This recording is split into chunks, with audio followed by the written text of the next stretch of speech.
네, 자, 우리가 이제 앞 시간에 이어서요. 지금 재무상태표 관련된 개정 과목들을 쭉 살펴보고 있습니다. 자산 다 끝났고요. 부채에서 유동부채까지 앞 시간에 정리를 했습니다. 이번 시간에는 비유동부채의 개정 과목들 정리하도록 하겠습니다. 자, 비유동부채는 유동부채가 아닌 나머지 부채를 우리가 비유동부채라고 하는데요. 우리가 유동부채라는 것은 결산일로부터 상환기한이 1년 이내인 거니까 비유동부채는 거기에 해당되지 않으므로 상환기한이 1년 이후에 도래하는 장기부채라고 할 수 있겠네요. 자, 그러면 첫 번째 개정 과목 사채, 사채라고 하는 개정 과목부터 알아보겠습니다. 우리가 우리 일상생활에서는 사채하면은 그냥 겁나는 거잖아요. 사채. 은행에서 돈을 빌리지 못하고 이렇게 사금융을 통해서 돈을 빌리는 걸 이제 사채라고 하는데, 우리 회계에서 말하는 사채는 그런 사채가 아닙니다. 법인이 금감원의 허가를 받아서 채무증권, 채권이라는 걸 발행하는 것을 우리가 사채라고 합니다. 그래서 이제 우리가 채무증권의 종류 하면은 국가, 공공기관이 발행하는 국채와 공채, 뭐 도로관리공단이라든가 이런 데가 이제 그 차량과 관련해 가지고 차량 구매자들에게 도로 건설을 위해서, 유지 보수를 위해서 이 공채를 발행하고 그러지 않습니까? 또 국가가 발행하는 또 국가 재정을 운영하기 위해서 국채를 발행하기도 하고, 그리고 기업은, 법인은 사채라는 걸 발행합니다. 그 사채를 말합니다. 자, 사채의 설명 여기 두 줄로 설명이 되어 있습니다. 주식회사가 장기자금을 조달하기 위하여 발행하는 채무증권으로 계약에 따라 일정한 이자를 지급하고 일정한 시기에 원금을 상환할 것을 약속하는 증서를 말합니다. 이 사채는 사채 시장에서 거래가 되는 그런 활발한 거래가 일어날 수 있는 그러한 유가증권입니다. 그래서 그 사채를 발행할 수 있는 정도의 능력이 되느냐 안 되느냐를 금융감독원이라는 그 기관에서 심사를 합니다. 그래서 심사가 통과되면 그 법인은 사채 발행을 통해서 운영자금을 조달할 수가 있게 되죠. 그러면 사채를 발행하는 그 흐름을 한번 보도록 할까요? 밑에 그림이 있는데요. 한번 위에 있는 설명을 먼저 읽어보겠습니다. 사채는 장기 자금을 조달하는 데 좋아요. 보통 만기가 3년짜리 사채가 일반적입니다. 보통 은행에서 우리가 그 차입을 하게 되면 단기로 뭐 6개월 또는 1년, 길면 뭐 한 2년 정도 이렇게 차입이 가능한데, 사채는 3년 이상이 많아요. 그래서 사채 발행자가 회사가 되고요. 사채 발행자는 사채임을 증명하는 사채권을 발행을 해주고, 만기까지 기간 동안에 정해진 이자율을 그 액면 이자율이라고 하는데요. 여기 정해진 이자율이라는 게 그걸 액면에다가 그 표시를 해놓습니다. 몇 퍼센트. 그래서 정해진 이자율에 따라 이자를 지급하고 만기에 원금을 상환하는 것을 약정한 기업의 입장에서 비유동 부채가 되고요. 사채를 매입한 회사 입장에서는 자산이 되는 거죠. 그래서 사채를 만기까지 보유할 거다라고 판단을 그런 목적으로 구입한 회사는 만기 보유증권이라는 투자 자산으로 정리하는 것이고, 그냥 장기간에 걸쳐서 이자 받아가면서 가지고 있다가 한 2, 3년 후에 처분을 해야 되겠다 이런 생각으로 취득을 했으면 매도 가능 증권, 1년 내에 처분해야 되겠다 이런 생각으로 사채를 매입한 회사는 단기 매매 증권, 이런 부분은 우리가 이제 자산에서 정리를 했고, 이제 그 입장이 아니라 이런 유가증권을 매입하는 입장이 아니고 돈이 필요해 가지고 이걸 발행한 회사의 입장에서는 개정 과목이 사채가 됩니다. 네, 발행한 회사가 개정 과목이 사채. 그리고 이거는 3년짜리니까 비유동 부채로 분류되는 개정 과목이다. 그래서 밑에 흐름을 보시게 되면은요. 자, 발행한 회사가 왼쪽이에요. 발행한 회사가. 그리고 그 사채를 사주는 회사가 또는 개인이 이제 오른쪽에 사채권자가 되겠습니다. 그래서 매입을 하는 회사는 현금을 주고요. 돈을 주고 이와 같이 회사로부터 사채권을 받게 됩니다. 유가증권이죠.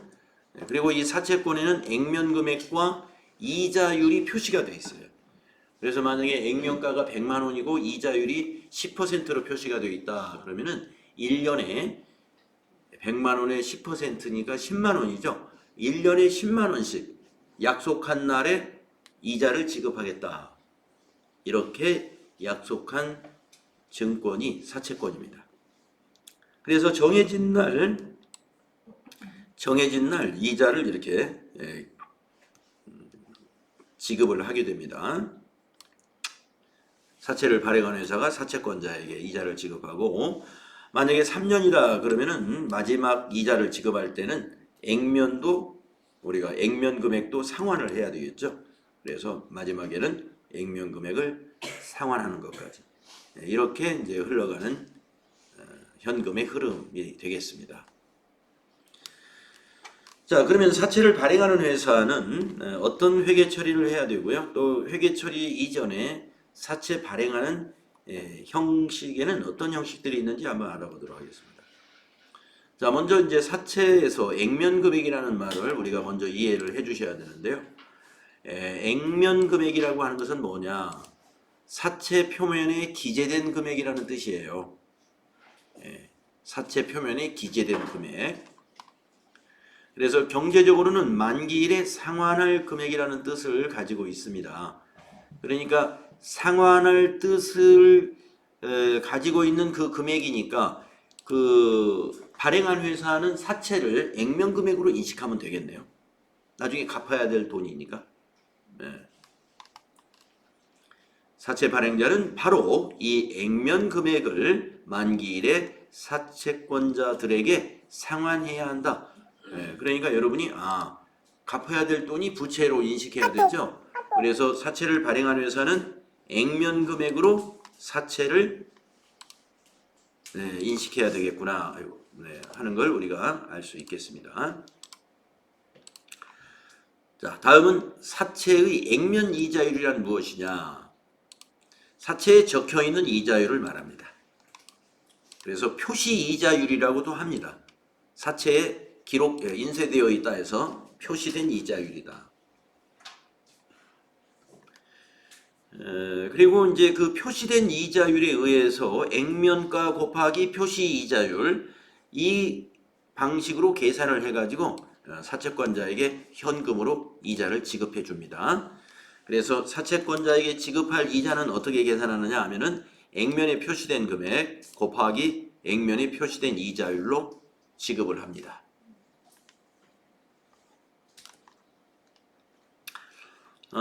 이 사채는요, 그래서 그 장기간에 걸쳐서 이자가 고정적으로 그 표시가 되어 있기 때문에 시장의 이자율하고 비교해서 이자율이 앞으로 상승할 것으로 기대된다 그러면 사채의 그 고정 이자율에 대해서 투자를 하는 사람들이 좀 망설일 수가 있어요. 앞으로 다른 금융기관 같은데 다른 데 투자하면 이자가 계속 오를 것 같다. 그러면 고정 이자율 별로 안 좋아하죠. 별로 안 좋아합니다. 투자자 입장에서 앞으로 은행 이자율이 떨어질 추세를 보일 것 같다 할 때 그런 시점에서 사채에 투자하려는 투자자들이 많아지게 되죠. 그러니까 사채가 시장에서 거래될 때도 그러한 상황이 시장의 이자율이 어떠냐에 따라서 사채에 투자하려는 사람이 몰릴 수가 있고 또는 사채에 투자할 사람이 없을 수도 있고 그렇게 되는 것입니다. 자, 그러면 4번에 보면은 시장 이자율이다 하는 얘기가 나오는데요. 이제 시장 이자율은 사채에 표시된 이자율하고 다른 거죠. 자, 자본시장에 참여하고 있는 일반 투자 대중들이 사채 구입하는 대신에 다른 곳에 돈을 빌려주었을 때 받을 수 있는 이자율을 우리는 시장 이자율이라고 합니다.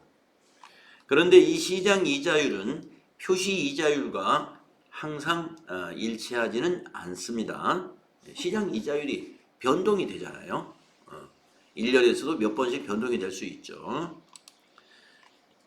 그래서 시장 이자율과 표시 이자율이 다를 때 사채는 할인하거나 할증해서 발행하게 된다. 네, 그러니까 발행하는 시점에 우리가 액면에 표시하는 표시 이자율이 있을 텐데 그 표시해주는 이자율과 그 당시 시장 이자율의 차이가 있다 이겁니다. 그 차이에 대해서 우리가 보정을 해주는 역할을 하는 거예요.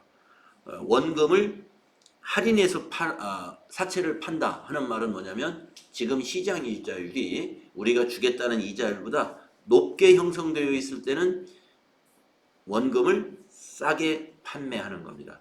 나중에 돌려줄 때는 100만 원을 돌려주는데 지금 이걸 90만 원에 살 수 있다. 이렇게 해주는 거죠. 왜 할인을 해주느냐? 지금 우리가 앞으로 3년간 주겠다는 이자율이 현재 시장 이자율보다 낮기 때문에 그 부분을 원금에서 보상을 해주는 거죠. 그래서 그걸 할인 발행이라고 하고요. 반대의 경우는 할증을 해서 발행합니다. 100만 원짜리 사채권을 110만 원에 발행한다. 이것이 이제 할증 발행입니다. 그것은 우리가 기입한 표시 이자율이 시장 이자율보다 높을 때 할증해서 발행하더라도 투자자들이 사준단 말이죠. 투자자들이 사줍니다. 그래서 시장 이자율은 또 변동이 있을 텐데 내가 지금 이 현재 시장 이자율로 보정된 금액으로 내가 사면 지금 이 표시된 이자율의 사채의 좋은 점은 뭐예요? 장기간 보장받을 수가 있거든요. 그 이자를. 그렇기 때문에 투자자가 우리 사채를 사줄 것이다. 자, 그래서 항상 우리가 사채를 발행할 때는 기업들이 말이죠. 현재 시장 이자율을 감안해 가지고 할인 발행하든지 할증 발행하든지 해서 투자자가 현재 시장 이자율만큼을 최소한 보장받을 수 있도록 해준다는 것입니다. 네, 그걸 지금 말씀드린 게 여기 쭉 기록이 되어 있는데 한번 쭉 읽어보겠습니다. 예를 들어 만일 표시 이자율이 10%인데 시장 이자율이 15%라면 당연히 투자자들은 이 사채를 액면 금액에 구입하지 않으려고 할 것이다. 따라서 발행자는 사채를 할인 발행하게 되는데 사채로부터 수익률이 시장 이자율과 같아질 때까지 할인해야 한다. 시장 이자율보다 적다면 투자자들은 사채를 사지 않을 것이기 때문에 그런 것이다 이거죠. 반대로 만일 표시 이자율이 12%인데 시장 이자율은 8%, 시장 이자율이 낮다면 투자자들은 이 사채가 액면 금액보다 더 비싸더라도 구입하려고 할 것이다. 근데 비싸다는 그 정도는 뭐예요? 이자율 차이만큼을 우리가 의미하는 것입니다. 따라서 발행자는 사채를 할증 발행하게 됩니다. 이 경우에도 마찬가지로 사채의 수익률이 시장 이자율과 같아지는 정도까지 할증을 하게 된다. 왜냐하면 시장 이자율과 같아질 때까지 투자자는 계속 이 사채를 사려고 할 것이기 때문입니다. 따라서 할인 또는 할증 발행은 액면 이자율과 시장 이자율 간의 차이를 제거하여 사채권자들로 하여금 시장 이자율만큼의 투자 수익을 얻게 하기 위한 조치인 것이다. 네. 이때 발행회사는 결국 시장 이자율로 자금을 차입하는 셈이 됩니다. 네. 그런데 그 이후의 상황은 어떻게 될지 몰라요. 네. 그 이후의 상황은 채권은 고정되어 있고 시장 이자율은 정책이나 어떤 금융시장의 상황에 따라서 시장율이 떨어질 수도 있고 반대로 이자율이 올라갈 수도 있는 것이죠. 자, 그러면 우리가 이제 이자율과 관련해 가지고 이 사채 발행의 종류가 이렇게 세 가지가 있다.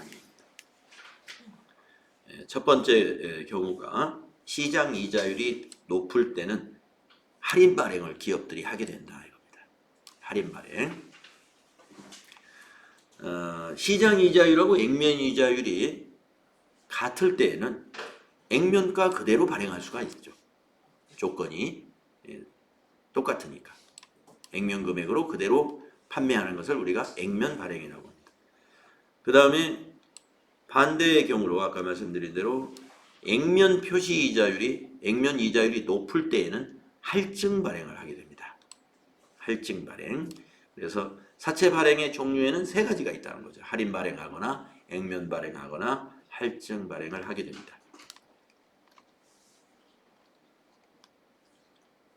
사채 발행 시 회계 처리. 사채 발행 시 발행회사는 사채 계정을 만기에 상환할 액면 금액으로 기록한다. 네, 아까 사채는 액면 금액으로 기록하는 것이다 그랬죠. 다만 할인 발행이나 할증 발행인 경우에는 다음과 같이 회계 처리하게 됩니다.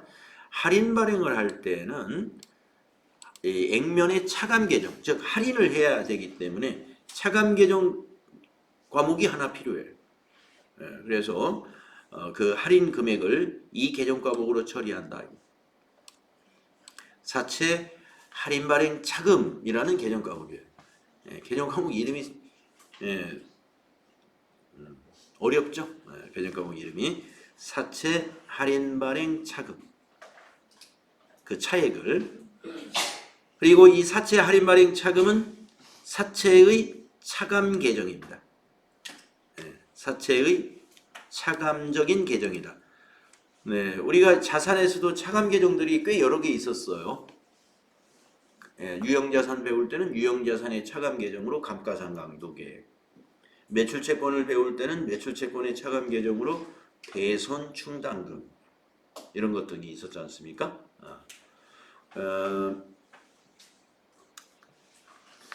그리고 재고자산을 배울 때는 재고자산 평가충당금 이런 것들이 이제 차감 계정이 있었습니다. 자, 우리 부채에서도 차감 계정 하나 나왔어요. 사채 할인 발행 차금은 사채의 차감 계정이다. 다음에 할증 발행할 때는요. 그 차액을 계정 과목을 이렇게 표시합니다. 사채 할증 발행 차금. 그래서 할증 발행 차금은 사채의 가산적인 계정이자 가산적인 계정이다. 사채에다가 액면가에다 더해준다 이런 얘기가 되겠습니다. 그래서 우리가 어떤 차감 계정이 있거나 가산 계정이 있을 때는요. 그 계정은 장부금액이라는 게 존재해요. 장부금액. 그래서 우리가 이제 유형자산 문제 풀 때도 그 장부금액이라는 표현을 많이 했는데 처분금액에서 장부금액을 빼가지고 유형자산 처분이익을 계산하고 그랬잖아요. 그럼 우리가 장부금액을 계산할 때 어떻게 계산했느냐? 취득원가에서 감가상각 누계액을 빼가지고 장부금액을 계산했어요. 그럼 마찬가지로 사채의 장부금액은 할인 발행 시에는 사채의 액면가, 사채에서 할인 발행 차금을 빼야 장부금액이 되겠죠. 할증 발행 시에는요. 사채에다가 사채의 할증 발행 차금을 가산, 더해야 장부금액이 되겠네요. 그런 식으로 여러분이 여기서 장부금이라는 게 있겠구나 하는 걸 같이 생각해 주면 되겠습니다. 자, 회계처리 왼쪽에 있는 걸 보시면 됩니다. 오른쪽에 있는 것은 매입자 입장이니까 이건 우리가 자산을 공부할 때 공부했던 거고요. 왼쪽에 있는 부채로서의 사채 발행자는 액면 발행 시 분계는 차변의 현금, 대변의 사채, 액면가니까 여러분이 금액을 100만 원이라고 한번 생각해 보시고 차변의 현금 100만 원, 대변의 사채 100만 원 이런 분계만 존재합니다. 이런 분계로 끝나요. 그런데 할인 발행 시에는 계정 과목이 하나가 더 필요합니다. 네, 대변의 사채는 언제나 액면가입니다. 언제나 액면가. 근데 할인 발행했으므로 차변의 현금이 90만 원이 들어왔다. 10만 원을 할인해 줬어요. 그 10만 원은 사채 할인 발행 차금이라는 차감 계정으로 기록한다. 10만 원. 그러면 요 시점에서 할인 발행을 한 요 시점에서 발행 시 이 사채의 장부 금액이 얼마입니까? 그러면 우리는 90만 원이다 이렇게 답변하실 수 있으면 되겠죠? 예. 사채가 100만 원이고 사채 할인 발행 차금 차감 계정이 10만 원이니까 요거 글씨가 이상해서 있는데 10만 원입니다. 10만 원이니까 발행 시 사채의 장부 금액은 90만 원이었다. 이렇게 판단해 주시면 됩니다. 그 다음에 그 밑에 할증 발행. 대변의 사채는 언제나 액면가로 표시합니다. 100만 원. 그런데 110만 원에 발행했어요. 현금을 110만 원 받았습니다. 사채권자에게. 이걸 할증 발행이라고. 그러면 10만 원을 사채 할증 발행 차금이라는 계정 과목으로 정리하고요. 이 계정 과목은 사채의 가산 계정입니다. 사채에 더해주는 계정이기 때문에 지금 현재 이 사채 발행 시 장부 금액이 현재 얼마요? 하면은 110만 원이요 하시면 됩니다. 110만 원. 네.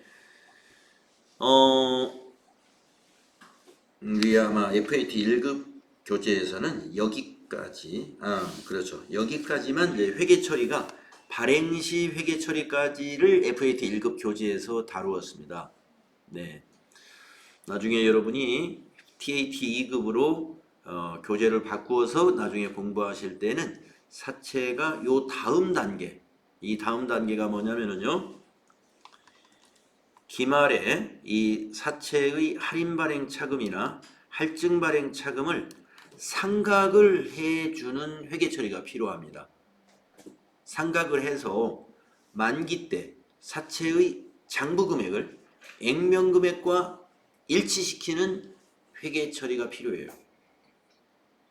만기가 3년이다. 그러면 3번에 걸쳐서 상각을 하는 겁니다. 네, 3번에 걸쳐서. 그래서 이제 사채 할인 발행 차금이나 할증 발행 차금에 상각을 하는 방법에 관련된 회계 처리, 또 이자 지급에 관련된 거하고 함께 세트로 묶어서 그 부분이 이제 여기서 추가가 되겠습니다.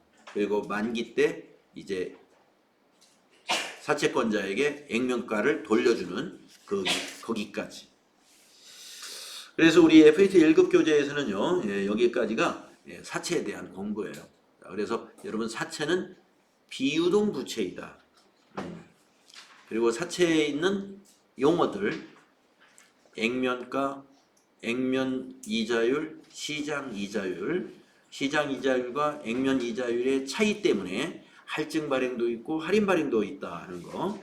그리고 발행 시 회계 처리는 할증 발행할 때와 할인 발행 때 이 회계 처리, 이 분계 형식 기억하시면 되겠습니다.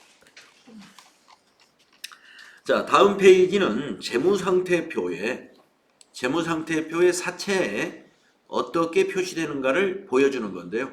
왼쪽에 있는 것은 이제 발행자 입장의 재무상태표이고, 오른쪽에 있는 것은 이제 매입자, 투자자 입장의 재무상태표인데, 자, 왼쪽 사채 발행자는 아까 말씀드린 대로 액면 발행을 할 때는 비유동 부채란에 사채가 그냥 한 줄로 표시가 됩니다.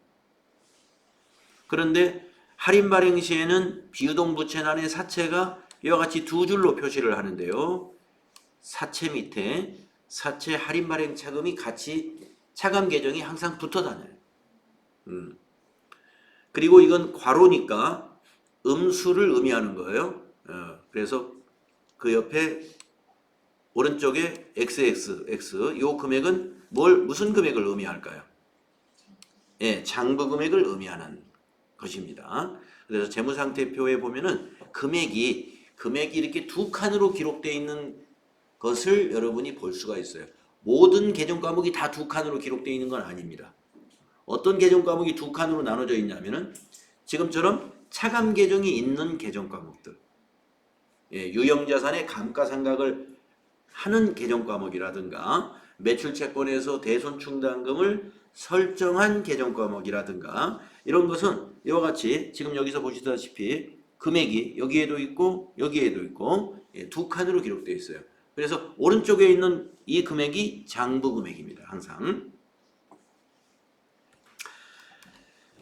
비유동부채, 그 밑에 이제 할증 발행 시에는 이렇게 역시 두 줄입니다. 사채 밑에 사채 할증 발행 차금. 네, 그래서 여기 오른쪽에 있는 건 역시 장부 금액인데 이거는 두 개를 더해서 표시할 거고 할인 발행 차금은 빼가지고 표시할 거다. 그런 얘기죠. 네, 오른쪽에 있는 매입자 입장의 재무상태표를 잠깐 보시게 되면은 사채는 만기부유증권이나 매도가능증권으로 분류가 되겠네요. 사채는 단기매매증권도 될 수 있습니다. 사채도 단기매매증권. 여기서는 이제 만기부유증권 또는 매도가능증권이라고 했지만 사채도 단기간의 매매 차익을 목적으로 채권을 구입하는 기업도 있어요. 그래서 단기매매증권도 가능합니다. 그래서 만약에 여기서는 이제 비유동 자산으로 봤다면 비유동 자산에 해당되는 것은 만기보유증권이나 매도가능증권이니까 그렇게 표시된다 하는 것입니다. 자, 이렇게 해서 사채라는 개정 과목 여러분이 어떤 개정 과목인지 이해하셨습니다. 다음은 장기차입금이라는 비유동부채 개정 과목이 있는데요.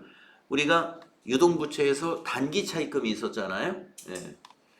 그 단기차입금이 있었고 그 다음에 유동부채 마지막 개정 과목 정리할 때 우리가 유동성 장기부채라는 개정 과목 아마 여러분들 기억을 하실 거예요. 유동성 장기부채.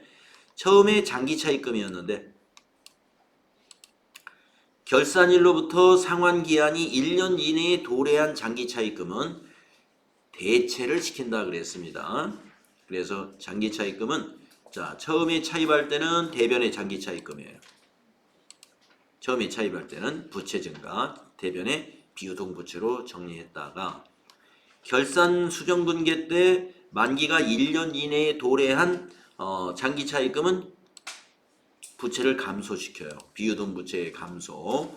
그리고 이것을 유동성 장기부채라는 유동부채로 이렇게 개정 과목을 바꿔주는 작업이 필요하죠. 그리고서 그 다음에 이제 그 채무를 갚을 때 차변에 오는 게 유동성 장기부채, 대변에는 자산의 감소가 됩니다. 그러니까 이 장기차입금은 처음에는 장기차입금이었지만 나중에 상환할 때 보면은 개정 과목이 이렇게 바뀌어져서 상환이 되는 거예요. 유동성 장기부채라는 유동부채로 개정 과목이 바뀌어져서 상환이 되는 그런 흐름으로 흘러가는 겁니다.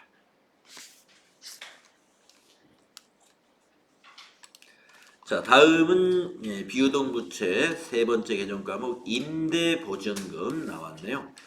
임대보증금 우리가 앞에서 비유동자산에서 기타 비유동자산 설명할 때 여러분에게 임차보증금을 말씀드릴 때 임차와 임대를 앞으로는 우리가 구분해서 꼭 사용합시다 이렇게 안내를 했었죠. 보통 우리가 회계 공부를 하지 않았을 때는요 임대 임차 그냥 섞어서 씁니다. 임차인도 그냥 임대라 그러고 또 임대인도 임차라 그러고 또는 어떤 분은 임대인이 또 임차라고 하기도 하고 막 그렇죠. 자, 그러나 이제는 우리가 임차는 비용이요 임대는 수익이다. 그리고 보증금도 임차 보증금은 자산이요 임대 보증금은 부채다 하는 것을 이제 구분해서 사용을 하셔야 됩니다.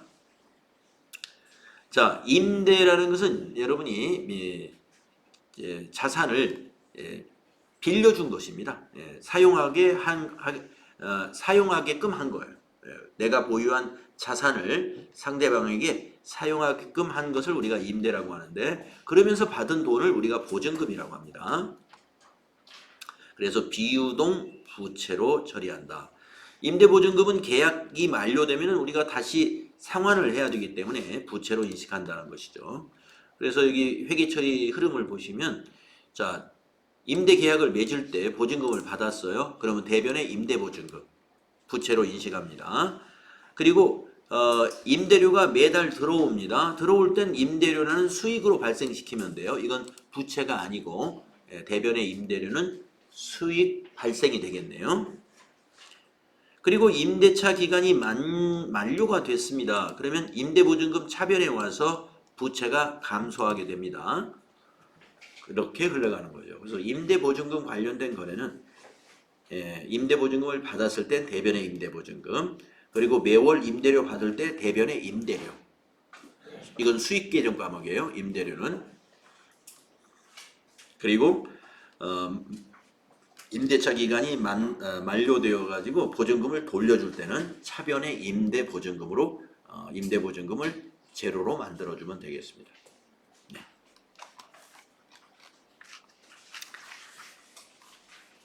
다음은 퇴직급여 충당부채라는 개정 과목을 보겠습니다. 퇴직급여 충당부채. 자, 여러분 퇴직급여라는 것은 퇴직금을 말하는 겁니다. 퇴직금. 퇴직금을 충당하기 위한 부채이다. 퇴직금을 충당하려면 어떻게 해야 될까요? 기업이 돈을 예치를 해놔야죠. 원래는 예치. 네. 근데 우리가 뭐예요? 예치하면 자산이지 않습니까? 근데 자산은 부채와 자본이에요. 자산이 부채와 자본으로 구성이 되어 있습니다. 그래서 우리가 이제 퇴직금 같은 거 우리가 기업을 운영하다 보면 여러 가지 책임이 부여되잖아요. 우리가 사업을 하면은 직원을 우리가 고용해야 되고 직원을 고용하면 급여를 지급해야 될 의무가 있기 때문에 매월 사장님들은 어떻게 돼요? 급여 날이 돌아오면은 통장에 잔고가 잘 현금이 있는지 이런 거 확인해야 되겠잖아요. 그리고 또 사원이 1년 이상이 되면 어떻게 합니까? 퇴직할 수가 있는 거죠. 그러면 퇴직하면은 우리 회사 퇴직금 규정이 있다 그러면 그 규정에 맞추어서 일시금으로 퇴직금을 지급할 수 있는 능력을 기업이 가지고 있어야 돼요. 네. 가지고 있어야 되니까 어떻게 해야 돼요? 그걸 기업의 입장에서 부채로 인식해야 되죠. 부채로 인식해 줘야 돼요. 그래야 그게 자산으로 적립을 할 수 있겠죠. 자, 그래서 내용이 이렇습니다. 회사의 퇴직급여 규정 등에 의하여 직원이 퇴직할 때 지급해야 할 퇴직금을 충당하기 위하여 설정하는 개정 과목으로 퇴직급여 충당부채 설정 시에는 퇴직급여 충당부채 개정 대변에 기입합니다. 이거 비유동부채. 퇴직금 지급 시에는 퇴직급여 충당부채 개정 차변에 기입합니다. 네. 자, 그래서 이 퇴직급여 충당부채는요, 결산 적립분기에 해당되는 겁니다.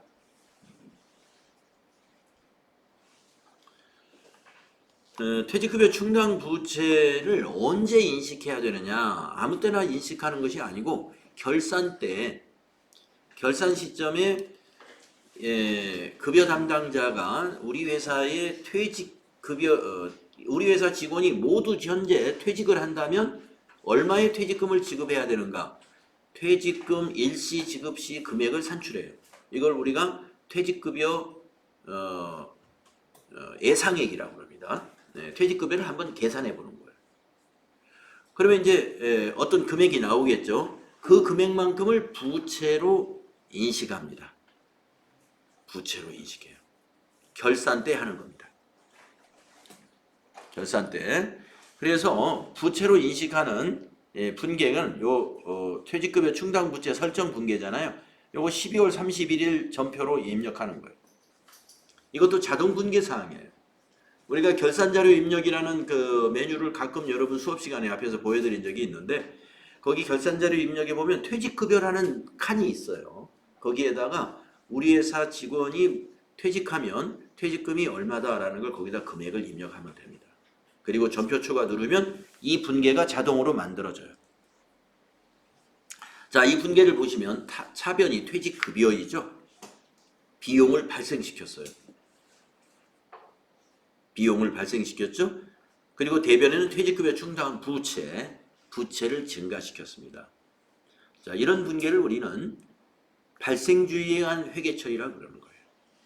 발생주의에 의한 회계처리다.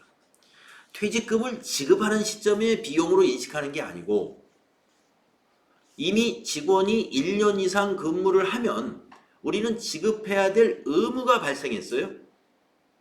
그래서 우리가 지급해야 될 의무가 발생한 부분을 비용으로 인식하는 겁니다. 지급을 안 했더라도 내일이라도 퇴직하겠다 그러면 우리가 지급을 해야 돼요. 그래서 일단은 결산회계 처리할 때 퇴직금을 비용으로 인식해요. 비용으로. 그 다음에도 마찬가지입니다. 그 다음에 퇴직을 아무도 안 했어요. 퇴직을 아무도 안 했으면은 자, 퇴직금을 만약에 5천만 원으로 인식을 했습니다. 그리고 1년이 또 지났어요. 그리고 다시 결산일을 맞이했어요. 아무도 퇴직을 안 했습니다. 다시 퇴직금을 계산해 봅니다. 5천만 원보다 더 증가했겠죠. 왜냐하면 1년씩 근속기간이 늘었으니까. 그래서 만약에 7천만 원으로 계산이 됐다. 그때는 2천만 원만 추가로 비용 처리하면 돼요.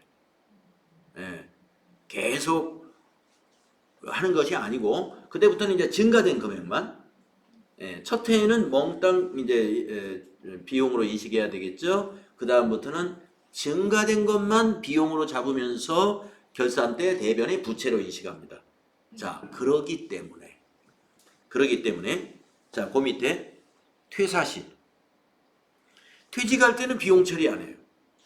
이제 퇴직할 때는 회사는 이제 부채가 감소된 걸로 처리합니다. 아시겠죠?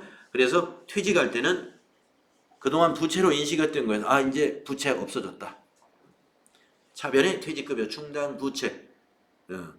퇴직금을 지급할 때 차변의 퇴직급여 충당 부채입니다. 그러면 지급한 것은 뭐냐? 대변에 기입하는 거예요. 대변에 현금으로 줬으면 대변에 현금. 계좌 이체했으면 대변에 보통예금. 이렇게 하시면 됩니다. 근데 퇴직금 지급할 때도 뭐를 하겠어요? 급여에서 우리가 그 세금을 떼듯이 퇴직금에서도 우리가 퇴직소득에 대한 세금을 공제하죠. 그럴 때 이제 여기 오는 게 우리 유동부채에서 여러분 예수금이라는 거 정리했지 않습니까? 그러니까 퇴직금 지급할 때도 예수금이 나옵니다. 여기서는 지금 예수금까지는 이제 생략을 했지만 실제 이제 우리가 분개할 때는 예수금도 공제 금액이 있으니까 예수금도 있겠죠. 자, 그래서 퇴직급여 충당 부채를 이렇게 이해하시면 되고요. 이제 우리가 다음 여러분이 또 역시 급수를 지금 FAT 1급보다 더 높은 급수, 이제 더 높은 급수로 여러분이 이제 공부를 하실 때에는 자, 기업이 퇴직급여만큼을 부채로 인식은 했으나 돈이 없으면 지급을 못할 수도 있겠네요. 부채로는 인식을 했어요. 근데 실제로 돈이 없어. 그러면 지급을 못하죠. 이제 그런 것들이 발생하게 되면 이제 사회적인 문제가 될 수도 있습니다. 그렇죠? 네. 그래서 이제 우리가 현재 제가 알기에 법률에 의해서 그 강제로 퇴직연금에 가입을 해야 되는 기업들이 있어요. 300인 이상으로 돼 있는데 앞으로 점차 그것을 더 낮춰나간다 이거죠. 낮춰나간다는 건 뭐냐면 이제 100인 이상 내지는 50인 이상으로 해서 이제 기업을 하는 사람들은 퇴직금 지급에 대한 것을 꼭 담보할 수 있는 자산을 확보하도록 하는 겁니다. 그래서 그 자산을 확보할 수 있는 방법이 연금제도예요. 퇴직연금제도. 그래서 뭐 보험회사라든가 은행이라든가 이런 데하고 퇴직연금을 체결해가지고 연금을 불입을 합니다. 그래서 연금 불입에 대한 회계 처리가 두 가지가 있어요. 그러니까 연금의 종류, 기업이 퇴직연금에 가입했을 때 확정 기여형이냐, 확정 급여형이냐 하는 것이 있는데 그거에 대한 그 불이백의 회계 처리 방식 그리고 퇴직금 지급했을 때 회계 처리 방식 이런 것은 조금 다릅니다. 좀 다릅니다만은 우리 교재에서는 일단은 퇴직급여 충당 부채까지만 우리 요 단계에서는 정리하는 것으로 하고요. 나중에 우리가 다른 교재로 공부하실 때 거기 퇴직연금을 포함해서 정리하는 시간이 나중에 있을 겁니다. 자, 이제 비유동부채 마지막 개정 과목 설명드리겠습니다. 장기 미지급금. 그냥 미지급금은 유동부채 개정 과목이에요. 장기 미지급금은 우리가 상품 주요 상거래가 아닌 상품 매입이 아닌 나머지 외상 거래 중에서 그러니까 비품이나 기계장치 같은 거 이런 것을 대금을 1년 이후에 지급하기로 하면은 그것은 장기 미지급금이다 하는 거죠. 뭐 장기 미지급금이 있을 수는 있겠죠. 그렇지만 일반적인 회사에서는 아마 없을 겁니다. 아주 어려운 회사가 아니고서는 일반적인 회사에서 비품이나 이런 그 식당에서 회식 같은 걸 하고 그 대금을 1년 후에 지급하겠다 그러면 그런 거래 할 수 있는 상대방이 거의 없잖아요. 그렇기 때문에 어렵겠지만 또 특이한 경우는 있을 수도 있으니까요. 그 미지급금은 유동부채, 장기 미지급금은 비유동부채 개정 과목이다. 이렇게 알아주시면 되겠습니다. 자, 이렇게 해서 우리가 이제 부채 개정 과목 정리를 비유동부채까지 다 정리해 봤습니다.